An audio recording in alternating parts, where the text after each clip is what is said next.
Okay, today is January 4th, 2019. Happy New Year. This is my first official New Year's video. I did a couple dream videos, but update video. So last time we talked about, I had a blood draw. That was Saturday, and then obviously since it was the New Year, I didn't really have any doctor's appointments or anything, but they told me that my platelets and my white blood cells were supposed to be crashing over the weekend, so I was a little nervous, but I figured if it was bad enough, they'd call me and tell me, like, hey, don't go out, stay in your house. But they didn't. So, I hung out with some friends. It was kind of tiring, I'm not gonna lie. I went to the movies and fell asleep once or twice, but that's okay. And then I didn't really do much for New Year's. Again, just kind of hung out and went to bed. And then I had another blood draw on Wednesday, the 2nd, and it was super uneventful. It just like poked my port, ready to go, done, bye. And then so today is Friday the 4th, like I said, and I had another blood draw and a doctor's appointment. So, update on the doctor's appointment. All good news. Well, partially good news, mostly good news.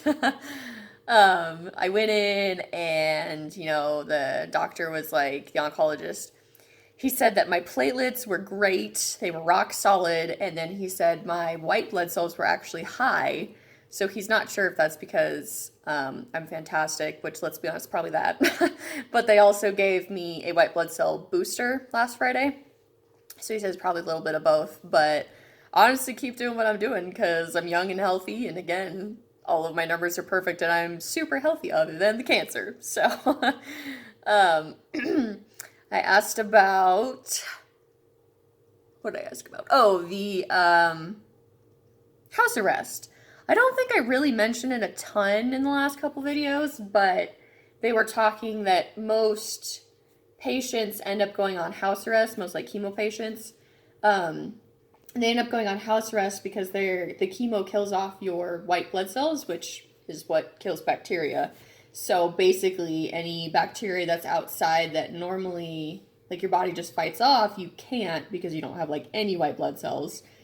So they were talking about, just since I'm getting such, like, intense doses, like they're giving me elephant doses of chemo, that I'm probably going to be on complete house arrest for 6 months until my treatment's over, basically. So they said either second or third time I go in for chemo until the end. So I guess not the entire 6 months technically, but basically. And I wouldn't be able to eat fresh fruit or fresh vegetables because there's bacteria on them. I wouldn't be able to have any dairy or like yogurt. All of my meat has to be well done. I couldn't be around plants, animals, or children. I think those are the main points. But, so I was worried about that, obviously, because that's, like, a lot of, like, totally normal things that I wouldn't be able to do, and, like, what kind of foods am I allowed to eat? And even, like, canned foods, like, if I had canned fruits or veggies, I would have to wipe down the outside of the can with, like, a Lysol wipe. So, I was asking about that. I'm like, what do I need to do? Like, even I can tell you right here, I have a plant. Like, do I need to get rid of my plants? What do I need to do?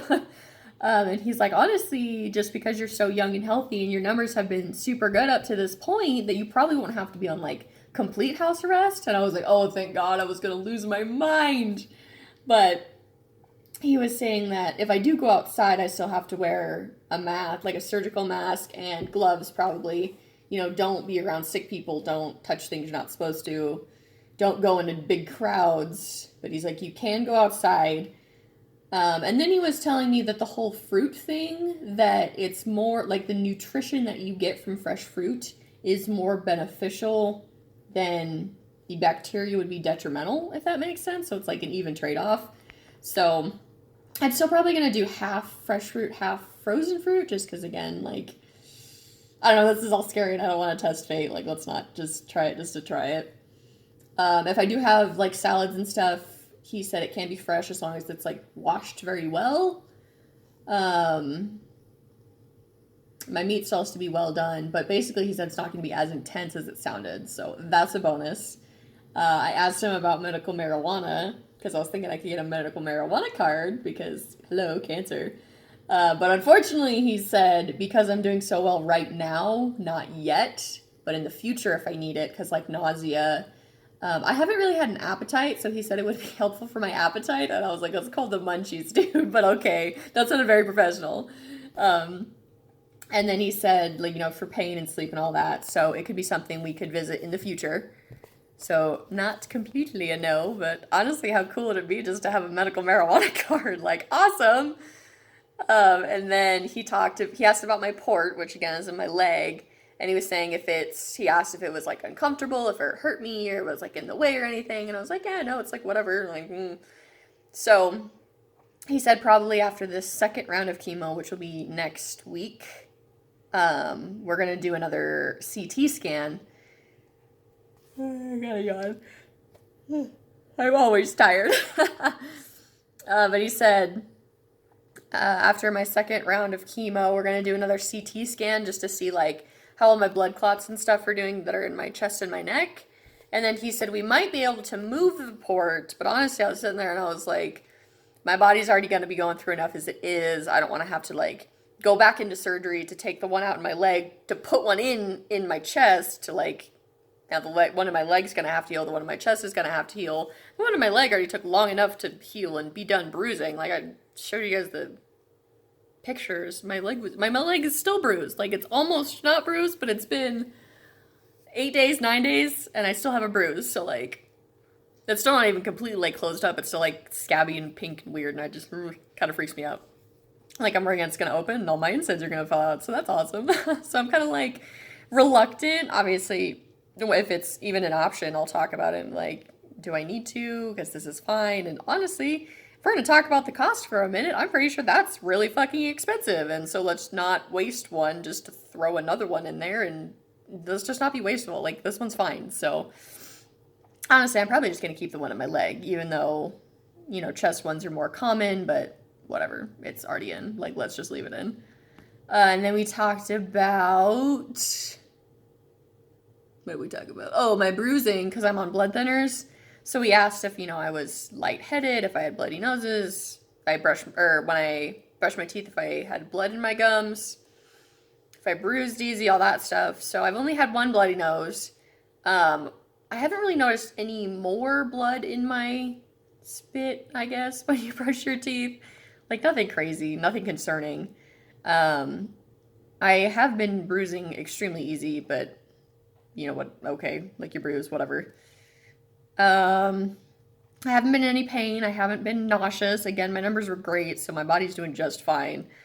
So it's probably all of the vitamins I've been taking and the immunity boosters and all that. So I will do a video on my cancer essentials here in a minute, in a week when I go back to chemo. Oh, he was talking about, again, because I'm doing well, the pre-chemo. Again, I don't forget which one it is, but the prep my body for chemo, I could do outpatient, which basically means I just show up to the cancer center, and then they have these little infusion machines, and I sit there for like an hour or two or whatever, just get the pre-chemo, go home, and then come back next Friday, and then get admitted. So that'll be nice, because it'll be one less day in the hospital, and anyone that knows... the hospital gets very boring. And again, cost, one less day in the hospital is one less day I have to pay to be in the hospital. And then one less day of, I get to sleep in my bed one more day of sanity. Maybe I'll take a nice shower beforehand, like get prepared. We actually have a chance to be prepared this time instead of him calling me saying, show up right now. So I'm a little excited to have a little bit more preparation, but I'm not excited. Oh, another thing was what we talked about was because I'm doing so well, they were already planning on upping the doses every single time that I go in for chemo, but my oncologist said that because I'm doing really well, that they're going to like super up the dose. So I made a joke in one of my last videos that the nurse said I'm getting elephant doses. I'm getting more than elephant doses now, so my mom said maybe megalodon doses or blue whale doses. I don't know. Maybe so we're past elephant doses. I am a 5'2", 120-pound small person getting elephant doses of chemo. Because, again, if you saw one of my last videos, my little, not even little, tumor is about the size of my heart. So, that's great. It's great. So, whatever. It's good, again, because I'm doing so well that they can up my doses, because the more you give me, the more it's going to kill my tumor. So the sooner the cancer will go away. But they're also like literally trying to make me feel like shit. So no matter how good you do, they're going to be like, oh, you're doing great. Let's give you more. So you feel like shit. Oh, you're still feeling great. Let's give you more. So you feel like shit.